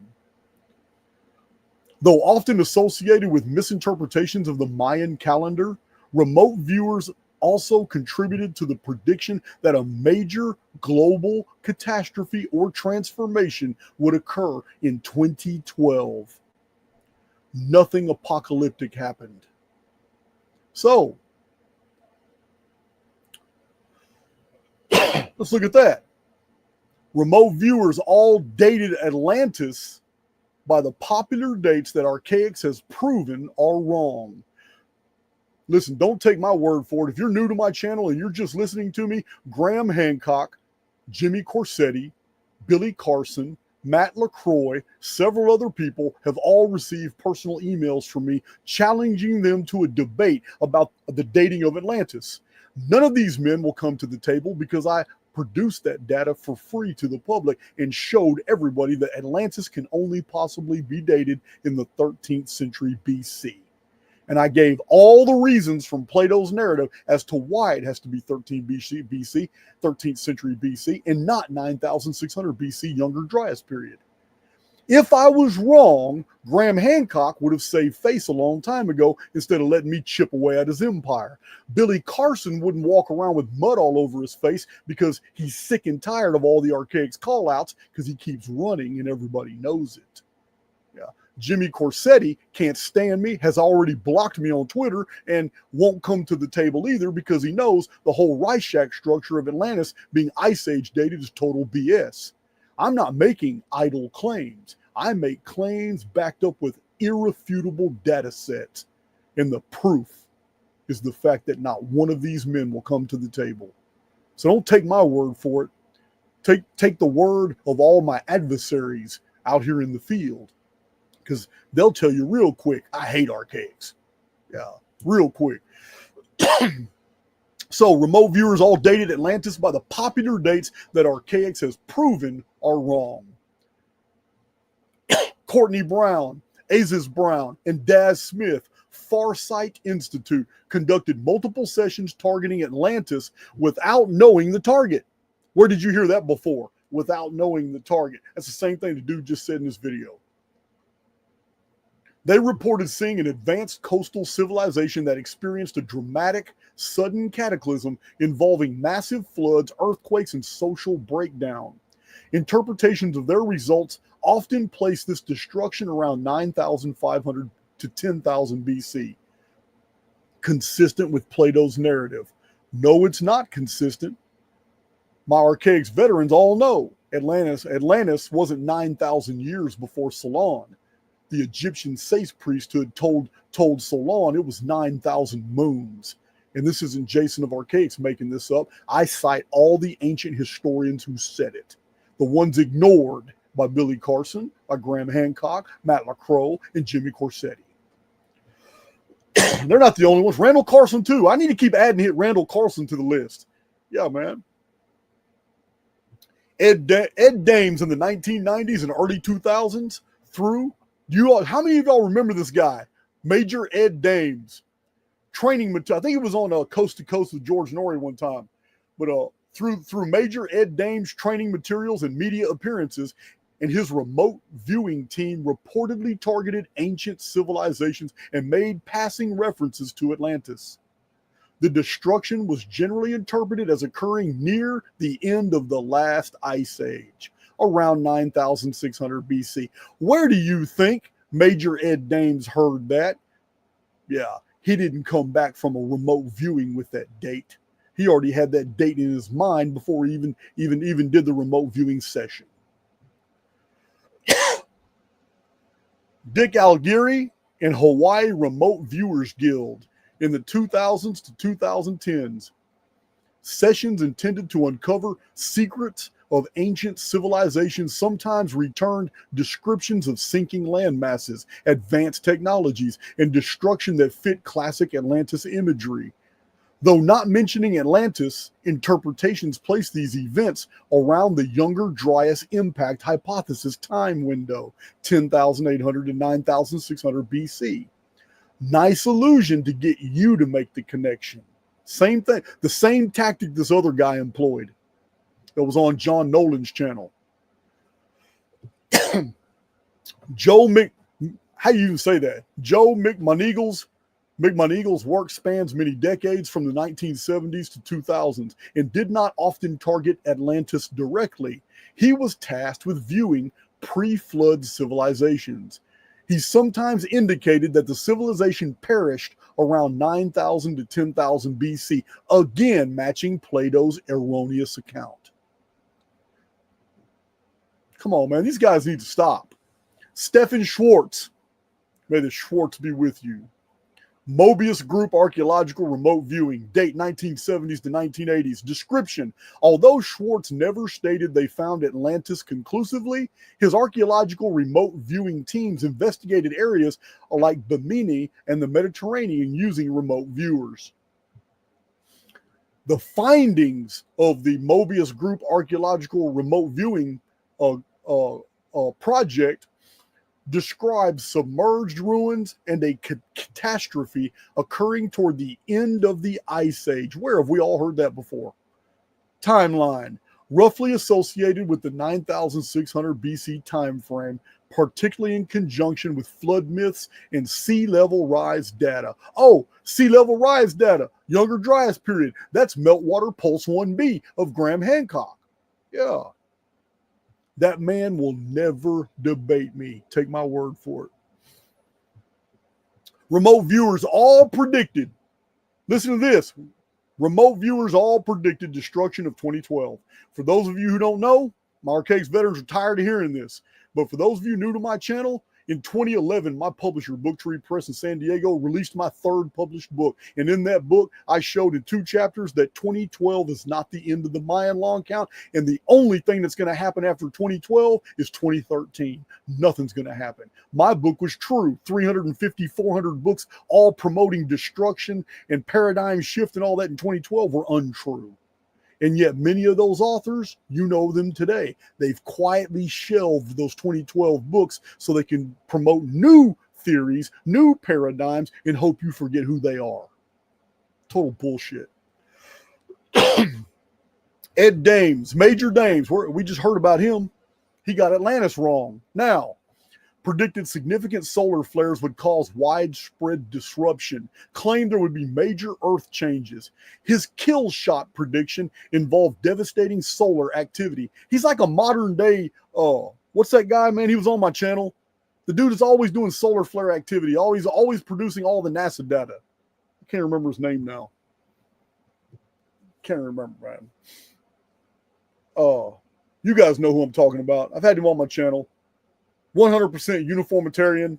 He tries to mix catastrophism with it, but he's borrowed that bogus 26,000 year, 12,000 year cycle because he tries to blend in all this stuff with Graham Hancock's material too. It's so obvious. I can't remember the dude's name now. Somebody knows it. Davidson, yeah, Ben Davidson. Suspicious Observers, yeah, that's right. Yeah, he mixes all this stuff, all this Golden Dawn society dating of the 10,000 BC. They made all the same mistakes about Atlantis too. Guys, you have to understand, this Atlantis dating goes back 200 years. So all these remote viewers already had access to all this material. When they remote viewed and all decided that Atlantis was 10,000 years, even though the Plato story says that Atlantis was at war with Athens, and Athens wasn't even founded until 1365 BC. And it also mentioned that the war happened at the introduction of iron into the Mediterranean. Well, we all know that's the 13th century BC. And we also know that the Plato narrative says that the Atlanteans were naval invasions into the Mediterranean. Well, archaeologists know who that is because we've seen the reliefs on the Egyptian monuments. We know how the Hittite Empire fell. We know all about the war of Troy in Ilium. We know all about it. It's called the Sea Peoples Federation. They were the Atlanteans. All the pieces fit perfectly together because the 13th century BC is 9,000 moons before Solon was told about the story. So it all fits perfectly together. The only thing that doesn't fit are all these remote viewers. So Lawrence Kennedy made predictions about geological upheavals and suggested massive earth changes would occur. He claimed there would be shifts in consciousness. These predictions failed to manifest. Courtney Brown of the Farsight Institute, who got the Atlantis dating wrong, also conducted remote viewing projects specifically targeting 2012 and claiming that significant global changes would happen in 2012, even cosmic events, and nothing happened.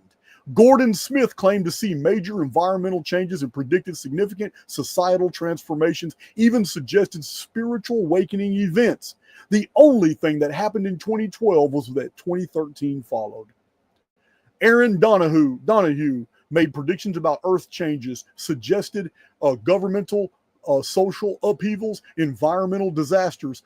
None of these specific predictions materialized. None of them did. Prudence Calabrese predicted major Earth changes, significant social transformations, and said catastrophic events would occur in 2012. Nothing happened. The common denominator between every single one of these who got Atlantis dating wrong, every single one of these who got 2012 wrong, the common denominator is they're all remote viewers. Every one of them. Common theme in failed remote viewer predictions: solar flares and electromagnetic disruptions, geological disasters, social collapse, spiritual transformation, environmental catastrophes, political upheaval, and mass consciousness shifts. Yeah, guys, it's crazy. It is crazy. Excuse me. Oh, Earth axis shifts, climate disasters, economic collapse. None of those things happened in 2012. None of them. 2012 was actually one of the last normal years. I don't know, 2013, 2014, 2015 were pretty good. Yeah, none of these predictions, guys. All from these remote viewers. None of these predictions would ever have been made if the widely published end date for the Mayan long count wasn't already known. Jose Archaix of the Mayan Factor Time in the Technosphere, he popularized the end date of the Mayan long count being 2012. My book in 2011 that was published, Anunnaki Homeworld, showed the Mayan arithmetic and how scholars got it wrong. And I corrected it. The Mayan long count ends in 2046. So it's crazy, absolutely crazy. Obviously, not one remote viewer read my book in 2011. Well, they wouldn't have said that BS. They wouldn't have said that at all. All right, before we move on to Soul Trap, I need to check my chat. I've been ignoring the chat today, guys. Yeah, Shar. Is Billy in the chat? A Shar is a day, not a year. A Shar is a turning of the stars. You guys know the song. A Shar is a day, not a year. Cat's out of the bag, Billy. Everything looks good. All right, so moving forward, next phase of the video. You know what? I need some. I know damn well I brought a big old thermos in here full of coffee. Oh, here it is. God forbid. Whoa. I was going to say AIX for real.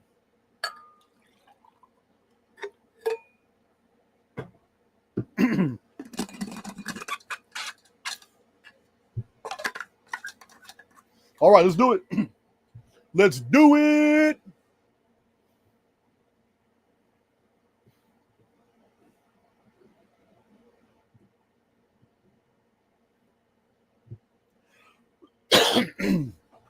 So, soul trap scenario and history, very specific. So why not remote view other things? This guy was so specific. Apparently, remote viewing allows you to view something and then receive ancillary data about it from all different directions, seeing it from a 360-degree perspective and understanding that what you're looking at here is connected to this from 40,000 years ago, which is connected to this, which apparently. So if that's the case, let's run with it. Let's give this guy the benefit of the doubt. That's all I'm saying. I'm asking my community to suspend their disbelief. It's a very popular research technique. In order to understand something and to view it from multiple different vantage points, you need to suspend your disbelief just long enough till your analysis is done. Then later on, you can say that's bullshit. But you need to suspend your disbelief right now. So let's do it. He was so specific about all these events and able to tell us about these Galactic Federation wars from ancient times. And he got real specific about the technology and fractalizing spirits and then turn around and relensing them back into, really nice jargon. Really nice jargon. I'm going to give you the benefit of the doubt, sir. And I'm going to say that you did remote view all that. So if that's the case, I got some questions. If these 4 remote viewers viewed all these highly specific items, transcending time and space to even ancient motives and ancient intergalactic wars and ancient decisions as to what was to be done with Earth, if these guys can produce that level of specificity, then why aren't the CIA appropriating them? What are they just doing on YouTube? Why aren't they locating missing persons? If you're that good at remote viewing, monitoring potential terrorist activities from a safe distance is something you should be doing. Why aren't they verifying witness testimonies by having remote viewers observe past events? Yeah, we don't have to have somebody put their hand and swear on the Bible. We'll just use you. You can come out and you can tell us, hey, if this guy's lying or not, and then we can convict him and send him to prison. It would change if what you do is real and you can get those type of detailed, specific data that you can come and present it on YouTube as if it's factual. Determining actual guilt or innocence in disputed cases would be nothing for you. Nothing for you. Diagnosing internal conditions without bodily conditions, without the invasive surgeries. You would be able to do that. Like what's that other guy? Edgar Casey? Yeah. Why aren't you doing what Edgar Casey did? I don't get it. Monitoring fetal development. Yeah. Without the use of all the complex equipment, that would be awesome. No ultrasound equipment. We don't need ultrasound. We just need you. Assisting surgeons by providing real-time internal views during operations. Yeah, man. Search and rescue operations in natural disasters. You know how many people die in natural disasters from not being rescued in time? They survive the rubble, but they're trapped. They're buried in it. But they end up dying from starvation, inhalation damage, or being slowly crushed before they can be rescued.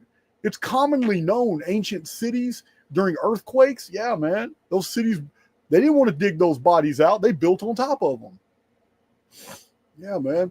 We just need you. You'll be able to find them all. You remote view, you can find all that. Why aren't you filthy rich? Wouldn't you be able to remote view every single treasure in the local environment? You don't need a metal detector. So archaeological discoveries of buried sites without even excavation. You could tell us why the WEF doesn't want any excavations going on at Göbekli Tepe anymore. You can tell us all that because we know that place ain't even old. We see those handbags. We know that's 26th to 18th century BC. We know that. We see those pillars with the folded fingers. They're only 1,000 years old on Easter Island, and in Tiahuanaco, they're 2,000 years old. But over there on Göbekli Tepe, the exact same statues are 8,000 years old. Man, F off.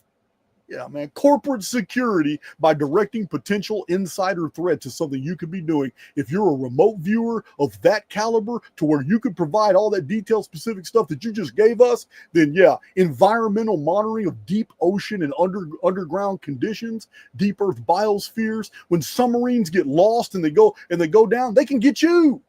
They just go get you, man, and say, hey, man, we need to find our submarine. We're not getting a signal back from them. Okay, cool. Take me out on the ship. On the deal. Let me do your thing, bro.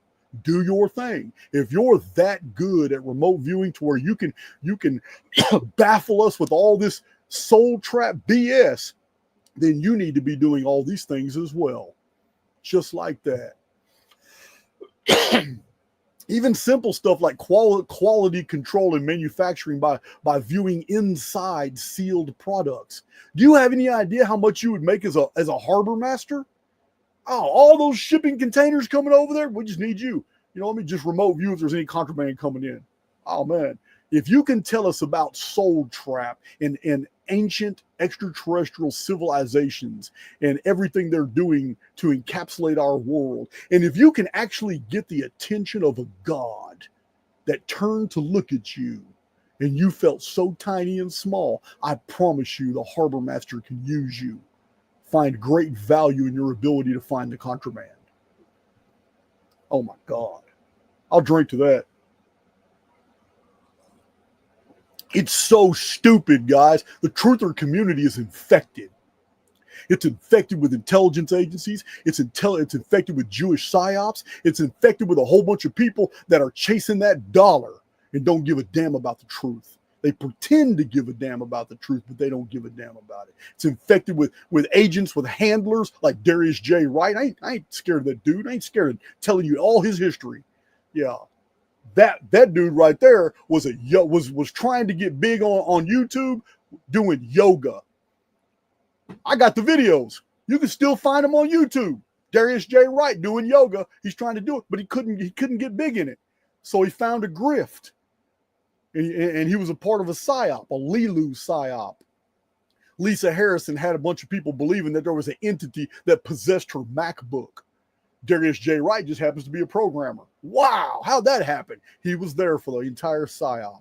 Nothing about OBEs. No presence on YouTube whatsoever. After their group broke up, Lisa Harrison needed another grift, and she's got her little Playgirl bunny right there, looking like Minnie Vanilli right here, and she knows that she's getting old. She ain't got the looks. There's no way anybody's going to believe her. She's just toxic. So the brainchild was Lisa Harrison, and she had this puppet I'm telling you now, he came out hard in 2022, 3.5 years after Archaix came out, and he came out saying archaic shit from the jump. I'm not dumb. I'm not fooled. I know a whole lot of people personally that know Darius J. Wright personally because they live together. You guys know the story. Said it many times. I'm not fooled. You can get that out of my field, man. So we're still not done. We're still not done with this presentation. I just get wired up. I apologize for that. I mean no disrespect to people personally, but this guy here, he's got major shoes to fill, because if he's going to be that detail specific on this narrative on Soul Trap, then he needs to be equally tenacious with every other aspect of remote viewing. Every single one. In fact, I'm going to tell you this. You see this chest?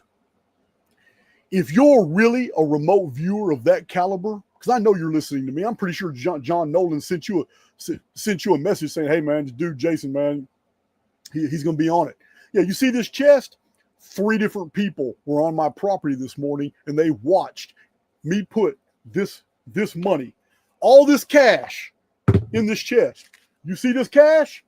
You see all this cash right here? They watched me do it. I did it for this video. Not only that, but you see this piece of paper? All that cash is in this chest. This piece of paper, I'm not going to open it because I wrote exactly how much cash is in this chest. I know you're a liar. I know you're a psyop. I know you're full of shit, because there is no way in hell you're ever going to tell me how much cash is in here. You're a fraud. But here it is right here. And if I'll do it live. I will do it live on my YouTube channel. I will do a live video if you tell me that you know how much cash I have in here because you remote viewed it. I will go live. We will do the experiment. I will open this up, show everybody what's written on that page, count the money, and if you're right, you can have it. And I'm telling you now, that's not a lot. That's not a little bit of money. That's not a little bit. That's your first clue. It's not a little bit of money. Shut up with that shit. Soul Trap is a God-assaulting, human-hating doctrine. I'm telling you guys, that's why I'm wired up about it. Many philosophical traditions and religions suggest that life on Earth has purpose and meaning, often as a place for growth, learning, and spiritual development, rather than a prison. The theory completely negates human agency and the capacity for individuals to make choices, learn, grow, alter their circumstances, make their lives better, improvements, and the lives of others. So I tell you guys all the time, we're not here to save the world. We're here to save our world. Yeah, this is a highly personal experience. That's what this is. But that's all it is. It's not even a world. It's an experience. So concepts of moral responsibility and ethical actions become convoluted or insignificant if life is perceived solely as a trap, which is the purpose of the theory. It also contradicts many ethical frameworks that guide human interactions. Whole concept of fairness and law and equity. It completely does away with the golden rule. Do unto others as you would have them do unto you. Why? If we're in a trap, we're victims, right? The victim I think David Icke is the one that says the victim mentality creates the victim reality. So psychological impact too needs to be understood about believing that you're in an inescapable trap. Emphasizing a prison planet perspective might lead to feelings of helplessness. I know it does in a lot of people, and nihilism. Whereas, it approaches focusing on agency and purpose. It's just, I'm going to reword that differently. It's going to be a significant harm to one's mental health to wake up every single day thinking that, damn, I'm in a trap. How am I going to get out? You can't even enjoy life because you're always thinking about escaping it. It kills the whole diversity of human experience. It puts everybody on the same plane, on the same level, basically a slave. And I know this from personal experience, but people worldwide, they report a wide range of profound, fulfilling, and positive experiences that suggest that Earth is more than just a venue for slaves. There are many accounts of joy, love, achievement. These all point to a complex and enriching spiritual experience. I just did a recent video and told you guys, what is more holy than listening to the giggle of a baby? Yeah. There are way too many aspects of the human experience. Humor, intuition, empathy, imagination, they're all spiritual qualities. They're all spiritual qualities. They don't belong to the avatar. The avatar belongs to the construct. We are souls flowing through an experience. And as long as we're in the experience, we have to borrow the mantle of the experience itself, which is the avatar. But this toxic soul trap theory, it is entertained and it is promoted on all four of the major truther networks. Is it not?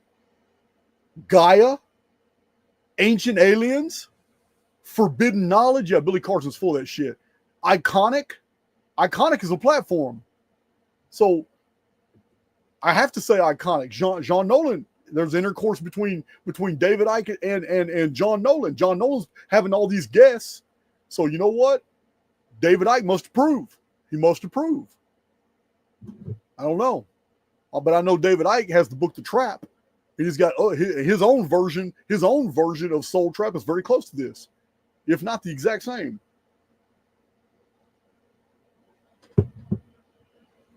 So,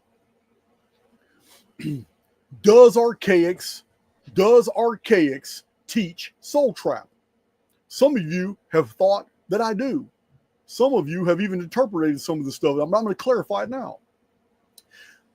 The Archaix model demonstrates in many ways that we are just immortals passing through a series of life sims designed to allow us to grow, mature, and move forward to our eternal destination, while borrowing an avatar that is a part of the construct itself, our body.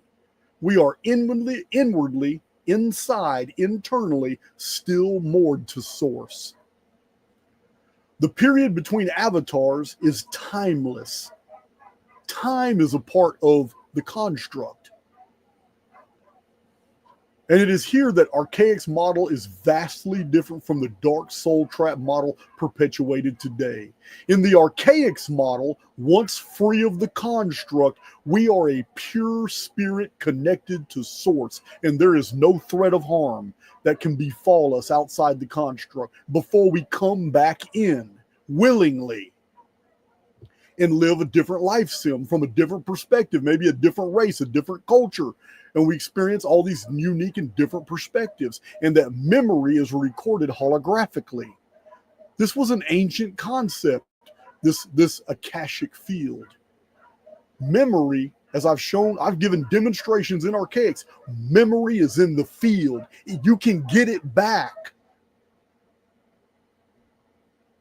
I've given demonstrations by giving historical dissertations straight out of my head that have blown people's minds, citing hundreds of dates and what happened on them. And I tell you guys all the time, I have not memorized all this material. I pull it from the field when it's needed. And when people verify it with a calculator, they see it all lines up. Information is in the field. We can always tap into it. In Archaix, all evil is inside the construct, a realm of experience governed by protocols and routines, subroutines, feedback loops, dungeon programming that enforce these feedback loops, empowered by the participation of souls engaging in those activities inside the construct. This is not soul trap of the 4 platforms. The evil is inside the construct, not outside it. It's inside the construct, and it self-perpetuates by the participation of groups of souls in the construct, and their participation feeds those feedback loops of information. I've explained this model ad nauseum in many videos. That's not soul trap at all, because once the soul is free of the construct, it's completely moored to source. There is no threat. There is no threat of harm once exiting the avatar. So that the soul that exists in death is still presented a choice that has consequences. That's soul trap. That means when you leave your avatar, your spirit is now free, and now all of a sudden it's in danger. That's not Archaix. I have never promoted that. Ever. Have you ever heard me promote that once the soul or spirit leaves the avatar, it's in some type of danger or some type of decision-making problem? No. Hell no. That's the soul trap of the 4 platforms, not Archaix. That making the wrong choice can have you looped back in implies that while as a living human, that soul's decisions meant nothing. Your entire life was lived. You did everything you're supposed to, raised your family, cared for, took in strangers, did everything you did, lived by all the strictures that society has imposed upon you. And yet, when you die, none of that meant anything. And instead, if you make a bad decision and go toward the light, you're looped back in, man, shut up. It is so toxic, this idea. It's toxic. It's a God-killing idea is what it is. I'm not with it, never will be with it. So that the wrong choice can get you looped right back in. Man, what is this, poltergeist? No, I'm not with it. How you live your life doesn't even matter, because as soon as you die, you're presented with choices. You make the wrong choice, you're effed. You're going right back in. So ridiculous, so toxic. It's exactly what you would think an intelligence agency would create in order to instill more fear and desperation, to create a population of people that are more easily controlled because they're destitute. Yeah, man, screw that. That's soul trap theory. That's not Archaix. So that the returning of the souls back into the construct is a harvesting of loosh, an energy fed to the archons, is soul trap theory too. It's not Archaix. The only feedback loops, the only energy harvesting are done inside the construct. It is a containment field. It is quarantined from the rest of creation so that immortal souls like me and like you listening to me can go through this whole experience and not have any of the adverse negative effects from learning. We are the prodigal souls passing through, sojourners through a construct. That's why I tell you all the time, we're not here to save the world.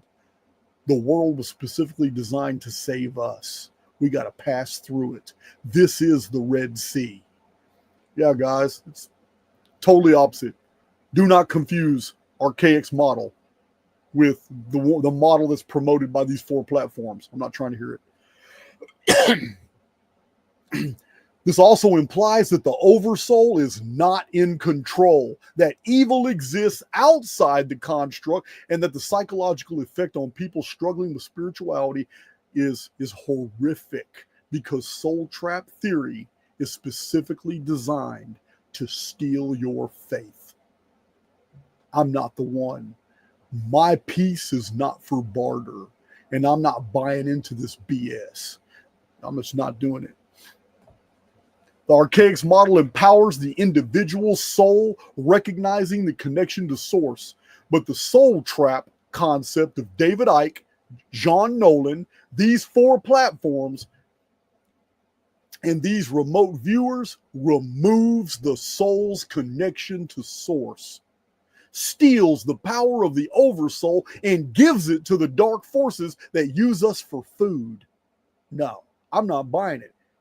I've got much respect for David Icke, but here's where he and I go different directions. Yeah, Children of the Matrix woke me up, but I am under no obligation to continue listening to or feeding into any of the iconic material. I'm under no obligation to do that. Sometimes we outgrow our predecessors, and that's okay, because I'm not buying into this bullshit ever. I will never, ever allow myself to be put into the position of ever taking even an iota of respect or power from the oversoul. No, the divinity within me will never allow me to defy the divinity of the oversoul. It's never going to happen. It's not. My own position that our present experience is within a holo field is very similar to David Icke's. And I have provided books and hundreds of videos to demonstrate in many different ways from the historical record and from modern day phenomena that we do live in a mathematical construct, a holo field. David Icke and I are in absolute agreement about basically the construct itself. What's going inside the construct and outside the construct in the interface of the highly individualized soul, we're so far apart that there is just no congruency. None. At all. That's where our similarity ends. In Icke's cosmos, once you exit the avatar, you're really in trouble. And that when you're back into pure spirit form, you are vulnerable and a victim. I'm not buying that shit. No. I'm not buying that from anybody. I don't care how much respect I've had from them in the past. A concept like soul trap is a direct assault against the oversoul. I'm also not buying the idea that simply because someone has been right on so much that he can't be questioned or be wrong on something else entirely. Yeah, that's not me either. That's not me either. So I'm going to share my screen one last time. And then this video is going to be over.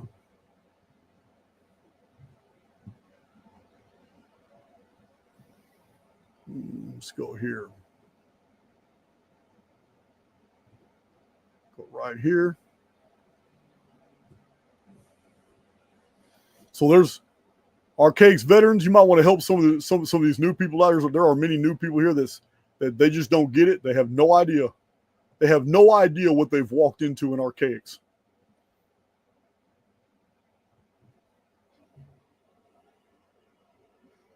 But I'm telling you now,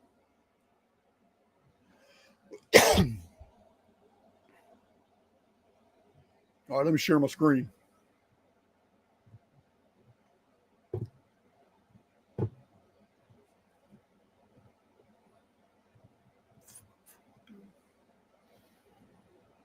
See if y'all see what I was looking at.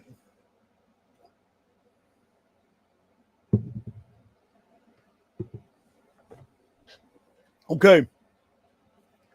Listen, even from our Archaix veterans who haven't gone back and watched some of these materials, listen, I once heard David Icke say something and it kind of triggered me, but I didn't really respond to him because many times he's done posts on X and I've made comments underneath them and I've never gotten that man's attention. He's never responded to it. That's cool. That's fine. But he triggered me one time because somebody had mentioned Archaix and David Icke in the comment section and said, oh, that's well and good and all that, but what about solutions? Well, that told me that David Icke has never watched a single We Immortals video ever. To even say that, to even imply that Archaix may have a lot of good material and all that stuff, but what about solutions? Are you providing solutions? The problem with providing solutions is David Icke thinks that we can save the world. And so do a lot of other people. And I'm not denigrating for that. A lot of people believe that you can save the world. But in Archaix, I've shown you guys there has never been a golden age, and there never will be. This is a training ground. And if you believe that Earth is your destination, then you're gonna participate in a feedback loop that ensures that Earth is your destination. You will literally self-fulfilling prophecy create your own soul trap. But we're here to pass through. We're pilgrims and sojourners. We're not here for anything. My We Immortals playlist, I break down all the fundamentals of what you need to know to fully inherit your spiritual power. If you don't think you don't have spiritual power and that spiritual power can't modify the conditions of your life, you must not know my history.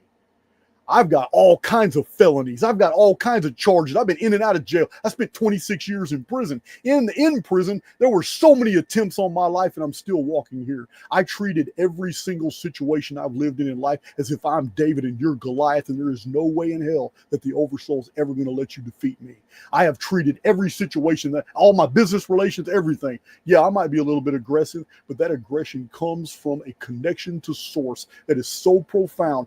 None of these silly little theories, these little wives' tales you guys are promoting out there in the field affect me because they can all be dissected. And when they're dissected and pulled apart, there's nothing to them at all. We Immortals playlist will teach you that inner fire, how you can use the immortal within to overcome everything in life. Guys, I have many, many professional and personal enemies, and I'm still here at 51 years old doing my thing. And I'm going to continue to do it because I'm a man on a mission. But as long as I respect the power that is within me only, it's only internal. Remember, the kingdom of God is within you. Remember what Jesus said. Everybody was trying to externalize everything. Everybody's thinking of all this Messiah coming back physically. Yeah, Jesus killed all that. Killed all that. He says, my kingdom is not of this world. If it was, then my servants would come and fight and deliver me from the Jews. This is what Jesus said. That was his answer to why don't you save yourself? You're so badass. Yeah, man. Yeah, his answer was, I'm not even from here. What are you talking about? There's nothing to save here. There's no kingdom to build here. This is not a place to build a kingdom. Yeah, it's not. You are the secret to the similosphere. Awaken the immortal within. Mirror of the divine. You're an immortal inside a simulated world. Time travel, discourse on timelessness. You can't listen to my videos and not come out the same person. You can't. Dungeon programming of AIX. Being immortal in a fallen world. Armor of the oversoul. Be the Ephesian knight. This spiritual technology, the similosphere, escaping dungeon programming, the placebo dreamscape, immortals in the mire, we are not alone. Advanced Q&A, all things immortal Q&A, practicing immortality, keys to construct navigation, transcending the materium, when the fantasy becomes the fact, the God chord. I assure you, if you're new to my channel and you spend some time in my We Immortals playlist, you're going to become a conqueror. And you're going to start realizing all this BS that's out in the field. And it's not going to come to you anymore. Because once you change your frequency, you change your world. You got to get out of this BS. The truther community is infected. That's my presentation, guys. Defying the dungeons, the soul's awakening, the secret to breaking free, the creative interface, the way out is in. Over and over, over and over. There are so many videos in the We Immortals playlist. You got plenty to do. You've got homework to do. No disrespect to David Icke or even Jean Nolan. None. But I'm going to tell you now, I've outgrown most of the people that are around me. I've outgrown my predecessors. And even those I looked up to in the past. I'm steady growing every day. I'm going to continue to grow. And I'm going to take those few souls that are willing to face the darkness with me. We have to tread carefully in the dark. It is getting dark, but I've told you guys from the very beginning of my channel that the darker this world is and the harder it pushes back, the oversoul is always going to strengthen those few that are going to hold back that darkness. And I consider myself one of them because I'm wearing that Ephesian Knight armor, and I always will. And I'm going to fuel it up with about a T-bone steak and a big Modelo beer, and some asparagus here in about an hour before I go to my next live video for all my Cypher subscribers. Guys, peace out. I love you. But I'm done. This presentation is over, and my bladder has had it. Am I still sharing my screen? I am. Go ahead and check out that ad again.